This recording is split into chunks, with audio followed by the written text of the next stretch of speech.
SDA Cendrawasih ini. Apa kabar saudara pagi hari ini? Puji Tuhan, puji Tuhan. Itu yang menjadi doa kita, itu yang menjadi harapan kita bersama. Saudara datang pagi hari ini dalam keadaan yang baik, dalam keadaan yang luar biasa, dalam keadaan yang sukacita penuh, dan siap untuk diberkati lewat kebenaran firman Tuhan. Amin. Cuma 2 orang yang bilang amin. Amin saudara. Haleluya, haleluya. Nah pagi hari ini kami diberi tema oleh pastoral untuk menyampaikan pesan mengenai tema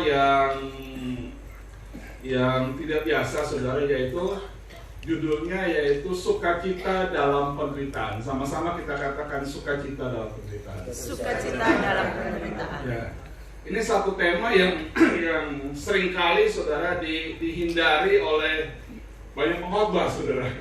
Lebih gampang, lebih mudah untuk kita menyampaikan khotbah mengenai berkat dalam ketaatan. Lebih gampang untuk menyampaikan khotbah mengenai hidup di dalam kelimpahan, hidup di dalam keberkatan, hidup di dalam perkenanan Tuhan. Itu lebih gampang untuk menyampaikan tema-tema khotbah seperti itu. Tetapi kalau menyampaikan khotbah mengenai penderitaan, saudara, itu biasanya jemaat nggak mau dengar, saudara.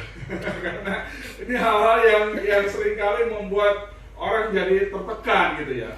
Tetapi Tuhan Yesus juga mengajarkan kepada kita, saudara, bahwa dalam kita mengiring kepada Dia, kita juga harus memikul salib. Bukan hanya kita diberkati, bukan hanya kita dilimpahkan pelindungan daripada Tuhan, penjagaan daripada Tuhan, tetapi juga masing-masing kita harus pikul salib kita.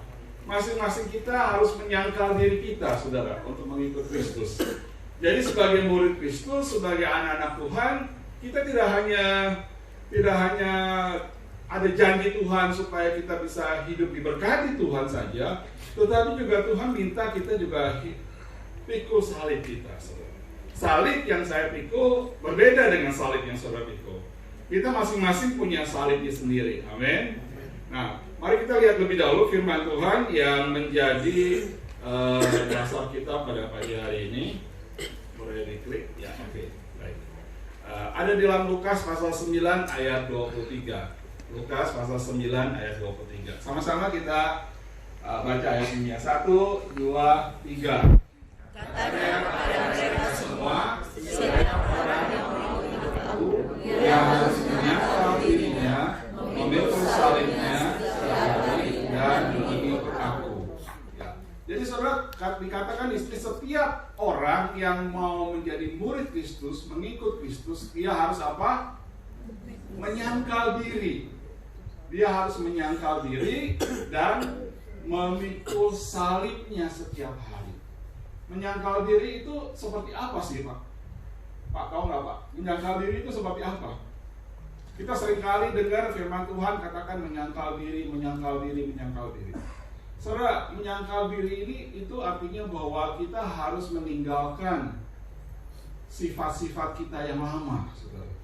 Kita harus meninggalkan kebiasaan kita yang lama yang tidak berkenan kepada Tuhan.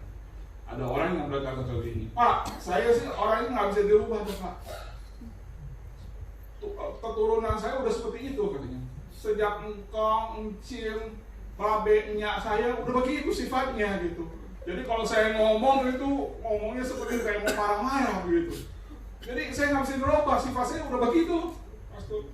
Saya nggak bisa dirubah. Tetapi firman Tuhan katakan kalau kamu mau ikut Tuhan, mau menjadi murid Tuhan harus apa? Menyangkal diri.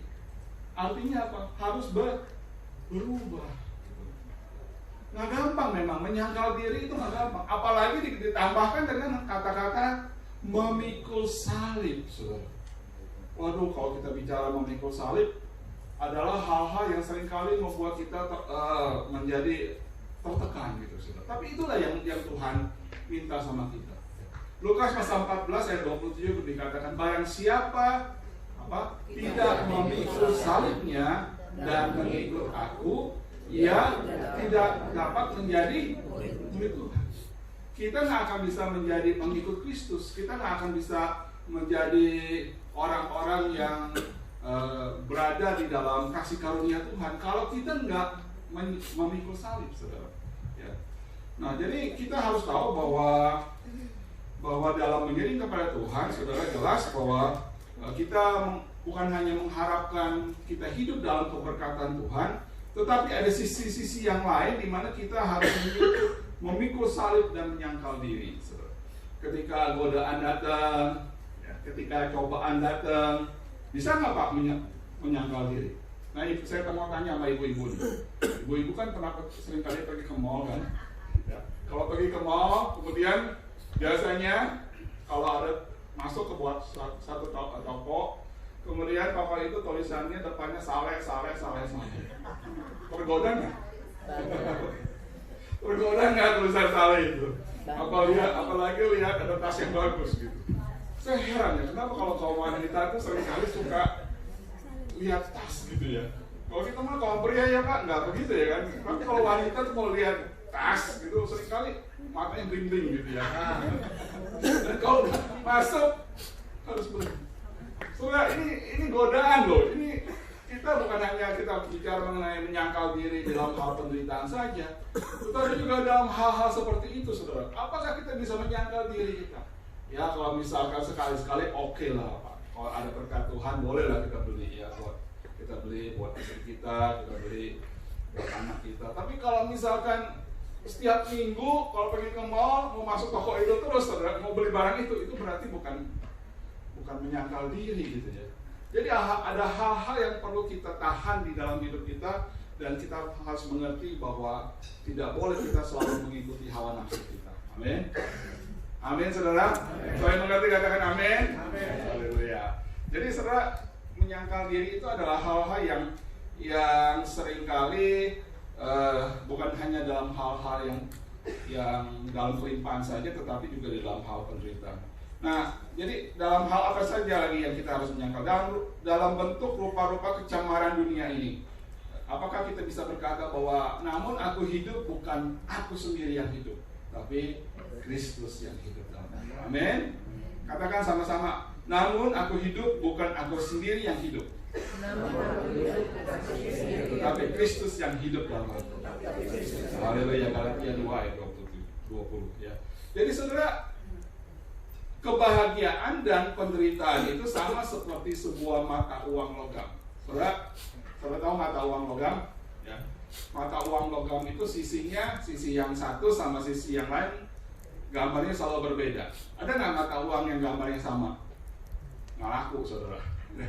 Mata uang itu biasanya selalu beda sisinya, beda gambarnya. Nah, kebetulan saya coba cari di rumah ada mata uang, nggak ada uang kalau uang rupiah itu agak kecil. Nah, akhirnya saya dapat mata uang ini, saudara, mata uang Pataka. Saudara tahu Pataka itu dari mana? Saya dapat ini mata uang Pataka. Pataka ini dari Makau, saudara. Ya, ini gambarnya yang sebelah ini. Gambarnya ada gambar bangunan, kalau nggak salah ini gereja di Portugis gitu ya. Pataka itu Makau itu tahu saya di mana? Itu dekat Hong Kong. Hong Kong nyebrang, ini banyak ada orang Hong Kong juga. Jadi tinggal nyebrang aja kira-kira 1 jam naik ferry sampai ke Makau. Nah, ini kebetulan pada waktu itu tahun baru ini kesana, saudara, dan masih ada mata uang. Nah, ini gambarnya gambar bangunan, kemudian ada gambar seperti perahu ya, perahunya perahu Hong Kong gitu ya. Nah, kita lihat sisi yang satu ada gambar, sisi yang lain itu ada tulisan Makau dan ornamennya. Jadi mata uang ini kagak pernah sisi satu sama sisi lain itu gambarnya sama, nggak ada. Tapi selalu berbeda, saudara. Begitu juga dengan kehidupan kita. Kebahagiaan dan penderitaan itu punya sisi yang berbeda, tetapi nilainya sama mata uang ini. Ya. Tetapi sama ada di dalam kehidupan kita. Ya. Jadi kita harus tahu bahwa dalam kehidupan ini tidak hanya selalu bahagia terus, tetapi juga ada sisi yang lain yang kita harus lewati, yaitu sisi yang namanya sisi penderitaan. Mungkin saudara bertanya, Pastor, bagaimana mungkin sih kita bersuka cita di dalam penderitaan. Coba saudara pikir. Kita kalau lagi dalam masalah yang besar disuruh bersuka cita. Kita dalam masalah yang berat disuruh bersuka cita. Mana mungkin sih melakukan itu? Itu mah orang yang sengkiping katanya. Kalau sengkiping saudara, orang apa? Udah gila saudara. Kurang waras gitu. kurang pinter ya.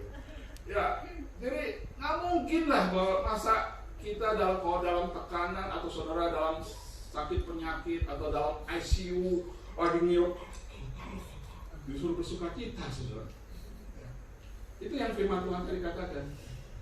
Kita harus bersuka cita di dalam penderitaan. Nah ini yang jadi bahan pemikiran kita. Mana mungkin kita dalam masalah tapi kita anggap itu satu kebahagiaan. Nah ini yang kita akan bahas pada pagi hari ini. Ini yang dikasih tema sama si Sally ini. Saya pikir-pikir ya, berat juga nih tema ya gitu ya. Kebahagiaan di dalam kesesakan dari. Tapi itulah yang kita akan sama-sama pelajari. Kita lihat lebih dahulu ayatnya di dalam kitab Yakobus pasal 1 ayat 2 sampai ayat yang keempat. Yakobus pasal 1 ayat 2 sampai keempat. Mari kita baca sama-sama 1, 2, 3. Saudara-saudaraku, anggaplah sebagai satu kebahagiaan apabila kamu jatuh ke dalam berbagai pencobaan. Sebab kamu tahu bahwa ujian terhadap imanmu itu menghasilkan apa? Ketekunan. Dan biarlah ketekunan itu memperoleh buah yang matang supaya kamu menjadi sempurna dan utuh tanpa kekurangan sesuatu apapun. Nah, saya mau tanya sama saudara, umumnya kalau orang yang bahagia itu biasanya dalam keadaan seperti apa?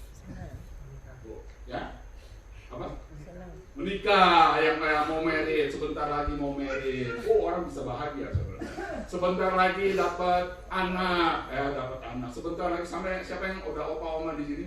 Ya, sebentar lagi dapat cucu. Itu biasanya membuat kita jadi bersuka cita, bahagia saudara.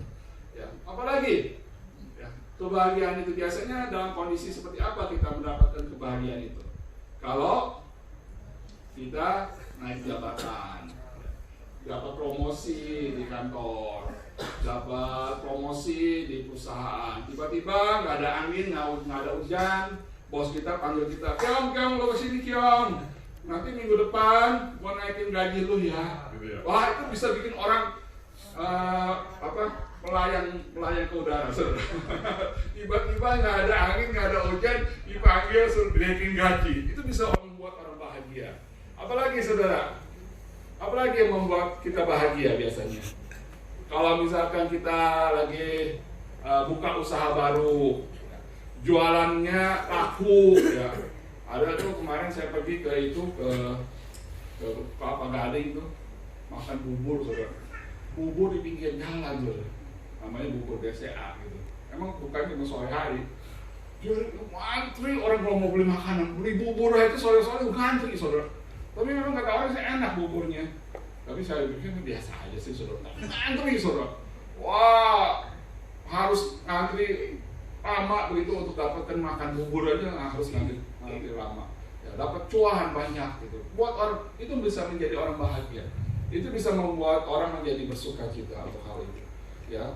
Dan saudara bisa bikin satu daftar lagi yang lain gitu mengenai apa saja hal-hal apa saja yang membuat kita bahagia. Ketika yang sekolah nih, ya sebentar lagi mau lulus ujian, ya.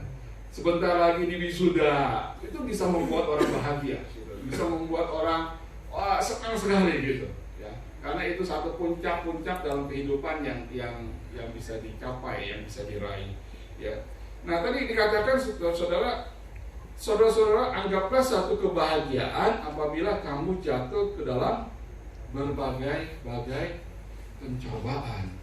Kalau saudara dalam pencobaan, dalam kesesakan, dalam lembah kekelaman, dalam kesakitan, menderita sakit parah, bagaimana respon kita kalau kita sedang dalam pencobaan itu? Apakah respon kita jadi marah-marah? Apakah kita jadi tertekan, bersedih hati, pahit hati, putus asa, marahin Tuhan. Tuhan, kenapa saya begini Tuhan? Kenapa saya nggak disembuhkan Tuhan? Apakah kita jadi marah-marah sama Tuhan? Ya, apakah kita jadi mudah tersinggung? Apakah kita jadi mudah memberontak? Pikiran kita dipenuhi dengan pikiran-pikiran yang negatif. Saudara, firman Tuhan tadi jelas katakan, adalah satu kebahagiaan, anggaplah sebagai satu kebahagiaan apabila kamu jatuh ke dalam berbagai pencobaan. Artinya saudara, adalah satu kebahagiaan apabila kita jatuh dalam berbagai pencobaan. Artinya ketika kita menghadapi pencobaan itu, kita nggak bisa pakai kekuatan kita, saudara. Kita nggak bisa pakai kepintaran kita untuk keluar dari masalah itu. Kita harus mengandalkan Tuhan. Amin. Kita harus menempatkan Tuhan yang utama dalam hidup kita. Saudara, kita nggak bisa pakai hikmat manusia, karena hikmat manusia itu terbatas, tapi kuasa Tuhan itu tidak terbatas. Amin. Ada mujizat Tuhan, kuasa Tuhan itu masih ada, saudara. Mujizat Tuhan itu masih berlaku. Jadi ayat ini mau bicara kepada kita, mau menerangkan kepada kita bahwa kita nggak bisa, saudara, nggak bisa dengan kekuatan kita sendiri. Saudara, untuk supaya saudara bisa mengerti mengenai ayat ini, saya pikir-pikir, saya berdoa apa yang kira-kira supaya saudara bisa nangkep ya. Saya perlu kasih satu kisah ilustrasi yang sederhana supaya saudara bisa mengerti. Saudara, ini benar-benar terjadi kejadian, ada kesaksian gitu ya. Kami di gereja itu punya pastoral, ya, staf pastoral, seorang wanita, saudara. Dan dia juga sudah melayani Tuhan cukup lama. Ya. Kemudian waktu itu, saudara, dia ketemu dengan tulang rusuknya di gereja, saudara. Jadi yang masih muda, yang belum menikah nih, kalau cari tulang rusuk jangan jauh-jauh, saudara. Cari di gereja, saudara. Pasti dapat. Minta sama Tuhan, cari di gereja pasti dapat, saudara. Nah, begitu juga dengan pekerja kami ini. Dia berdoa dan akhirnya dia dapat seorang pria ya, yang juga melayani Tuhan di departemen yang lain. Akhirnya ya kita tahu lah kalau anak muda itu biasanya kan ya begitulah, saudara, saling komunikasi, akhirnya tertarik dan akhirnya ngambil keputusan mau menikah, saudara. Dan waktu itu menikahlah mereka gitu. Menikah, kemudian menikahnya bukan di Jakarta, di Manado, saudara, dengan pesta pernikahan yang cukup meriah. Ya. Dan suaminya ini kerja di suatu tempat, selain melayani di bagian departemen di tempat kami, tapi dia juga bekerja juga, tiap hari dia bekerja. Nah, suatu ketika setelah menikah, saudara, dia balik lagi ke Jakarta dan dia melayani lagi di gereja. Sudah berapa lama kemudian, saudara, dia bilang, "Pastor, saya mau ketemu sama pastor." Saya bilang, "Kenapa?" "Saya mau bicara." Ini yang wanita yang sudah lama melayani ini. Oke, saya bilang, oke. Kemudian dia masuk ke kantor dan bicara, "Pastor, saya minta izin karena saya punya suami dipercaya sama perusahaannya untuk pegang proyek di daerah Jawa Tengah, saudara. Di proyek satu tempat di proyek pembangunan begitu. Jadi saya pikir bahwa saya perlu dampingi dia karena kesian kalau dia bolak-balik ya, Jawa Tengah, Jakarta gitu, naik kereta tiap hari gitu. Itu kesian gitu. Jadi saya ambil keputusan untuk ya saya dampingi dia lah, ikut dia ke Jawa Tengah. Tinggal di mes kantor yang ada di Jawa Tengah. Kemudian saya bilang, oke lah, kalau you rasa bahwa itu yang terbaik, ya nggak apa-apa, lakukan aja. Akhirnya, saudara, dia pergi sama suaminya di sana, saudara. Bantu suaminya kerja proyek di Jawa Tengah itu. Udah, saudara, lama kira-kira berbulan-bulan nggak ketemu dia, saudara. Tiba-tiba, saudara, saya dengar kabar dari saudaranya, suaminya ini ditangkap polisi. Tanya kenapa ditangkap polisi? Apa dia jual obat-obatan? Saya pikir nggak mungkin lah dia jual obat-obatan karena dia anak Tuhan kan. Dia tahu lah yang mana yang benar mana yang salah. Kan? Apakah karena dia ini jual narkoba begitu? Enggak, pastor. Dia ditangkap polisi, kemudian dijebloskan ke dalam penjara. Kenapa saya bilang, kenapa bisa begitu? Saudara, ini keluarga baru married, saudara. Baru menikah, lagi bahagia-bahagianya. Tiba-tiba nggak ada angin, nggak ada hujan, tiba-tiba ditangkap polisi, saudara. Terus kemudian ketika saya tanya lagi, ternyata saudara bosnya yang menyuruh polisi tangkap dia. Memang yang suaminya ini sudah lama kerja di perusahaan itu. Jadi bosnya lah yang menyuruh menyuruh polisi tangkap dia dengan kasus penggelapan uang usaha. Ini lagi kejadian lagi ramai. Saya juga ada beberapa kasus di gereja saya, jemaat Tuhan, dan yang lagi terlibat hal seperti ini, ditangkap karena kasus penggelapan uang usaha. Saudara, kebahagiaan, lagi baru married, saudara, lagi honeymoon, hancur seketika kebahagiaan. Sekarang tiap hari kerjaan mereka bolak-balik ke pengadilan, urusin kasusnya, bolak-balik cari lawyer, uang habis keluar untuk bayar lawyer. Saudara, ketika dia telepon saya, telepon nangis. Itu kan siapa-apa, saudara. Dan saya yakin dia anak nggak seperti itu, gitu kan. Nggak seperti itu, karena dia anak Tuhan. Tapi dia direkayasa bagaimana rupa sehingga dia dituduh menggelapkan uang usaha. Saudara, kita lihat bahwa memang kebahagiaan dan penderitaan itu satu seperti mata uang yang harus kita lewati dalam kehidupan ini. Dan selang tidak lama, saudara, jadi kita berdoa untuk dia, kita berdoa sama dia, buat dia, saudara. Dan saya dengar kabar bahwa nggak lama lagi dia akan keluar dari penjara. Puji Tuhan, karena ada seseorang yang bantu dia, dan saya percaya bahwa ini adalah rencana Tuhan. Amin, saudara.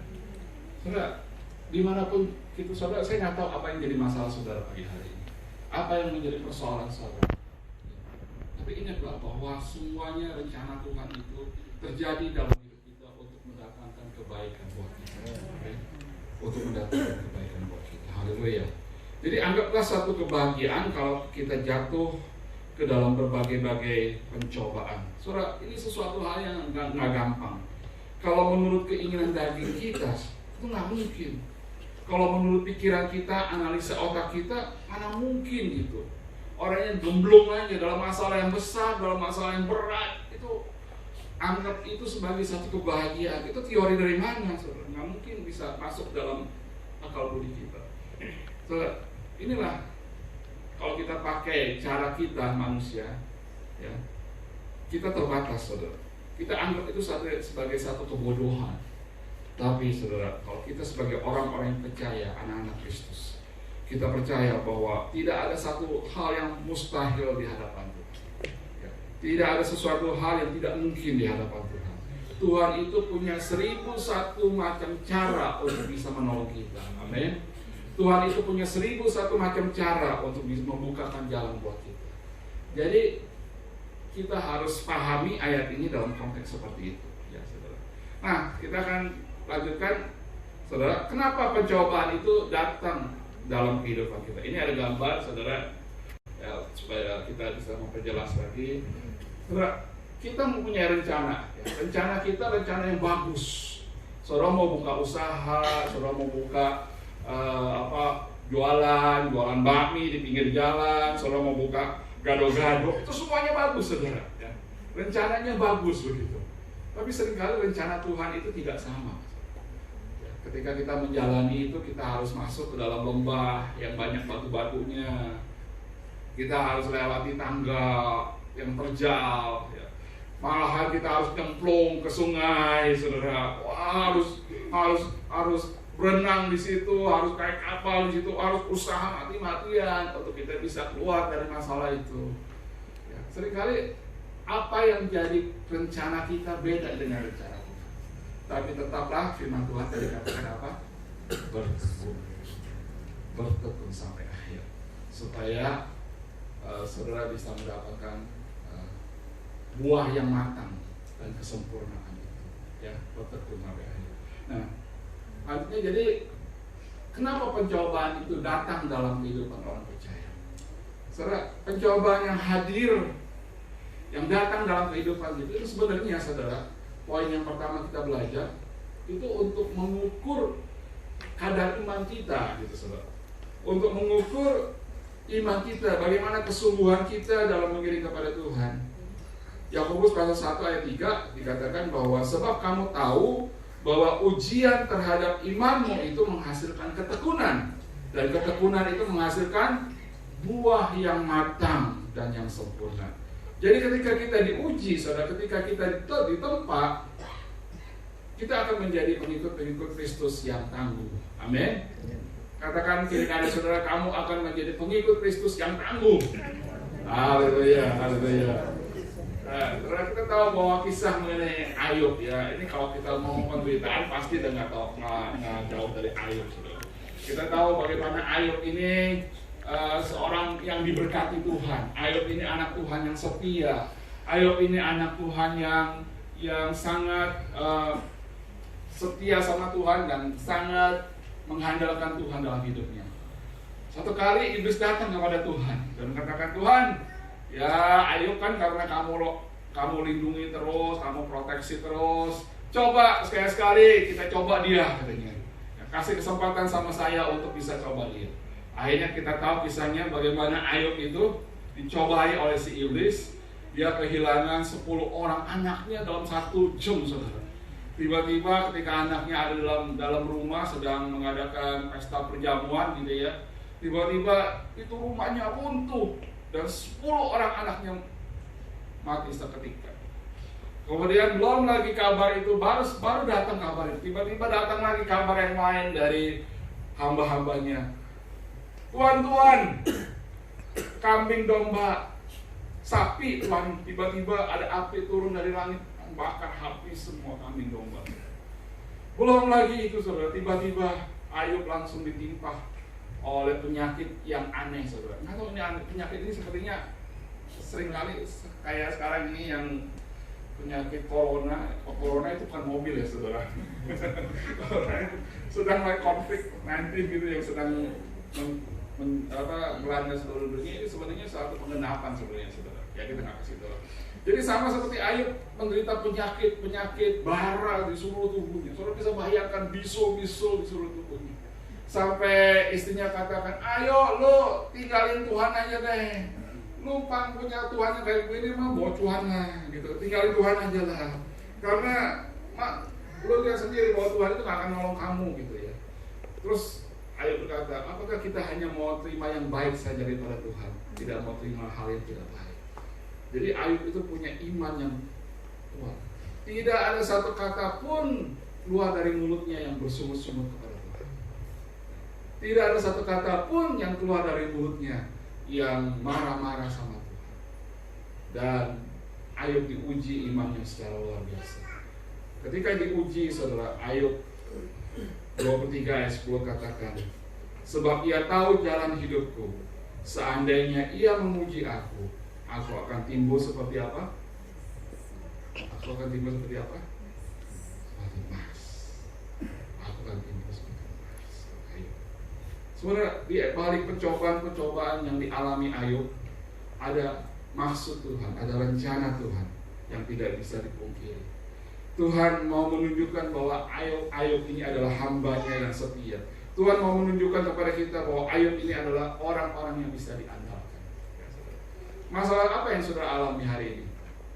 Ingat bahwa pencobaan yang datang dalam hidup kita itu untuk menguji iman kita. Yang kedua, saudara, pencobaan yang datang kepada kita supaya apa? Supaya kuasa Tuhan dinyatakan, ya. Supaya mujizat Tuhan dinyatakan dalam hidup kita. Roma 8 ayat 28 dikatakan, kita tahu sekarang bahwa Allah turut bekerja dalam segala sesuatu untuk mendatangkan apa? Kebaikan. Sama-sama katakan kebaikan. Kebaikan bagi mereka yang mengasihi Dia, yaitu bagi mereka yang terpanggil sesuai dengan rencananya. Jadi jikalau kita diizinkan Tuhan, saudara, untuk masuk dalam berbagai macam pencobaan, jangan pernah berpikir Tuhan itu jahat. Jangan pernah berpikir bahwa Tuhan itu tidak mengasihi kita. Justru dalam kelemahanlah, justru dalam pencobaanlah, saudara, kuasa Tuhan itu seringkali dinyatakan. Amin. Seringkali diperlihatkan. Seringkali kuasa Tuhan itu dibukakan buat kita, saudara. Ketika kita dalam kesesakan, ketika kita dalam masalah yang besar seperti ini anak nih, saudara, kaum pria ini, saudara, dia tetap berserah kepada Tuhan. Disitulah Tuhan menunjukkan mujizatnya. Disitulah Tuhan menunjukkan kuasanya untuk mendatangkan kebaikan bagi orang yang mengasihi kita. Jadi sekarang pertanyaannya, mungkin nggak berbahagia di tengah-tengah pencobaan? Mungkin nggak, saudara? Sangat mungkin. Sangat mungkin, karena tidak ada perkara yang mustahil bagi orang percaya. Amin. Katakan, tidak ada perkara mustahil bagi orang percaya. Tidak ada perkara mustahil bagi orang percaya. Efesus 4 ayat 13 katakan, sampai kita ya itu berarti.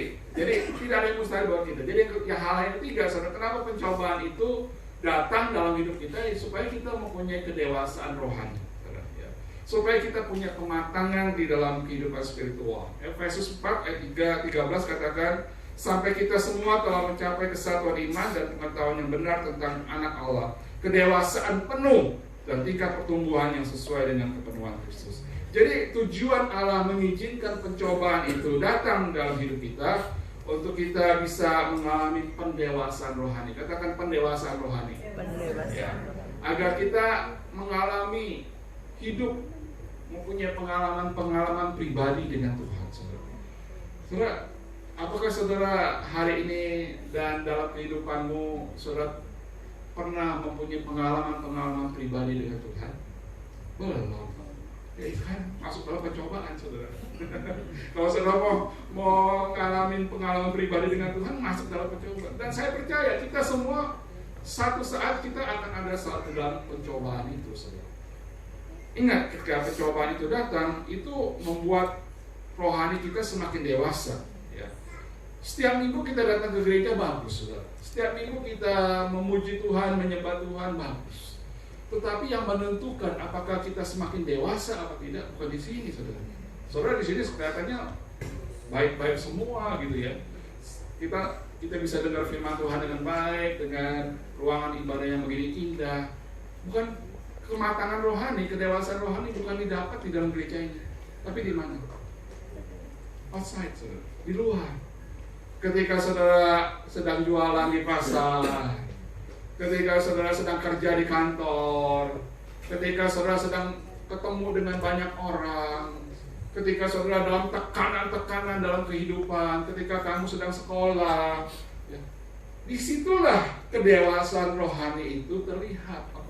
Apakah saudara adalah orang yang dewasa rohani? Emang enggak? Ada orang yang baru kena sedikit, kesenggol sedikit, saudara.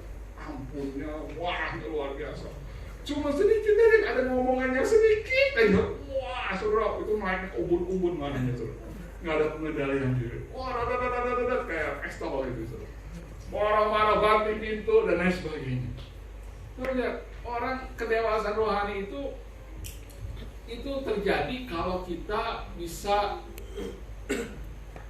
menguasai diri kita, bisa menguasai diri kita dalam segala perkara. Pasti kiri kanan saudara, tetangga saudara, orang-orang yang sekitar saudara, pasti saudara satu kali kelak akan bisa menyakiti hati kita. Tetapi kita akan lihat apakah kita bisa mengatasi itu apa enggak. Ingat, pengalaman berjalan bersama dengan Kristus bukanlah pengalaman yang selalu indah, saudara. Ya, Tuhan selalu berkati saya. Enggak. Ketika saudara dalam lomba-lomba kekelaman seperti itu, ketika saudara tiba-tiba ngomongin orang, ketika saudara tiba-tiba nggak ada apa, dimaki-maki sama orang, disitulah tingkat kedewasaan rohani kita terlihat, saudara. Jadi pencobaan itu datang, yang pertama buat apa, saudara? Yang pertama tadi kita belajar untuk apa? Sudah lupa baru ya. Yang pertama Kedewasaan rohani itu supaya apa? Kadar iman kita, menguji kadar iman kita. Kedua, kenapa pencobaan itu datang dalam hidup kita? Kenapa? Supaya kuasa Tuhan, mujizat Tuhan dinyatakan. Yang ketiga, supaya kita mempunyai kedewasaan rohani. Nah sekarang saudara sedikit lagi. Bagaimana caranya kalau kita dalam pencobaan? Bagaimana caranya supaya kita bisa keluar dari pencobaan itu, saudara? Ya. Yang pertama kita harus tahu, saudara, kita nggak boleh lari dari persoalan. Nah ini yang harus kita tahu. Ya. Jangan lari dari persoalan, saudara. Bagaimana beratnya pun masalah kita, makanya ini kalau khotbah mengenai pencobaan, ini memang gak enak. Karena kan khotbah mengenai berkat kesehatan gitu. Karena kalau masalah pencobaan ini yang berat, memang perlu ada kedewasaan rohani juga untuk mendengar khotbah ini. Ya saudara, bagaimana berat pun persoalan saudara, bagaimana kita susah pun, bagaimana saudara berduka pun, bagaimana penyakit kita begitu berat pun, jangan pernah lari, saudara. Jangan pernah lari dari masalah kita. Tapi cobalah ubah cara pandang saudara terhadap masalah yang saudara hadapi. Amin. Ubah cara pikir saudara. Saudara, kalau kita lari saudara, maka kita akan capek sendiri. Kalau saudara terus menghindar, aduh, saudara ada masalah datang dalam hidup saudara, saudara menghindar, saudara akan capek sendiri. Karena pencobaan itu akan terus-menerus menghindar, terus-menerus akan mengejar kita. Pencobaan itu akan terus-menerus menteror kita. Saudara, saya ingat satu kisah, ada di gereja kami juga, saudara, ada jemaat yang suka pinjam duit. Jadi dia pinjam duit sama, kan seringkali ada orang-orang yang nawarin ya pakai SMS gitu. Ada, nih mau cepet, prosesnya cepet. Jadi dia nggak tahu karena dia perlu uang, saudara. Akhirnya dia pinjam, terlibat saudara. Bunga, nggak bisa dibayar.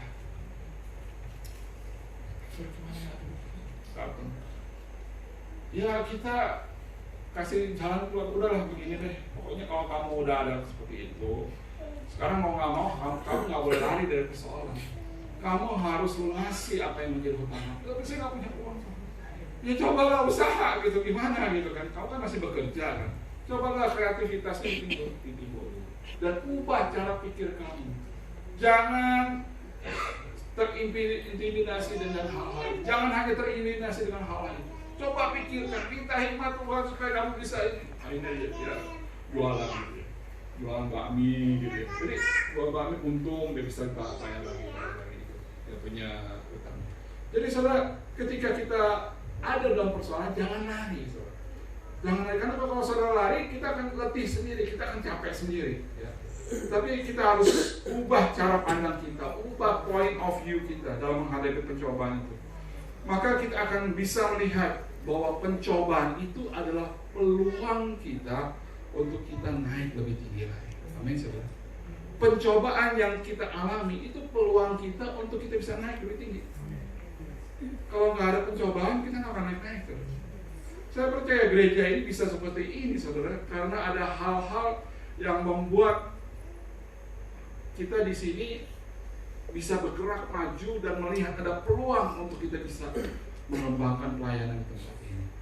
Ketika ada tantangan, ketika ada pencobaan, ketika ada kesulitan, itu peluang kita untuk kita bisa melihat kuasa Tuhan dinyatakan di tengah-tengah kita. Amin. Jadi jangan lari ketika kita menghadapi pencobaan. Yang kedua saudara, yaitu kita harus minta hikmat Tuhan. Ketika pencobaan itu datang, maka yang kita harus lakukan berdoa, saudara. Minta hikmat Tuhan. Bagaimana caranya menghadapi pencobaan itu?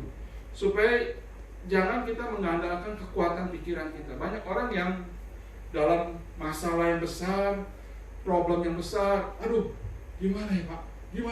Gimana sebentar lagi tukang tagih datang ke rumah saya, gimana ya? Pakai pikirannya sendiri, pakai kemampuannya sendiri. Saudara, kita harus banyak berdoa, ketuk lutut saudara, banyak cari Tuhan, wajah Tuhan, Tuhan tolong saya. Minta hikmat daripada Tuhan supaya saudara kita bisa keluar dari masalah itu. Jadi kita harus mengandalkan Tuhan. Dan Tuhan katakan kita harus percaya, saudara. Firman Tuhan dengan tegas mengatakan bahwa orang yang mendua hati itu nggak akan mendapatkan sesuatu.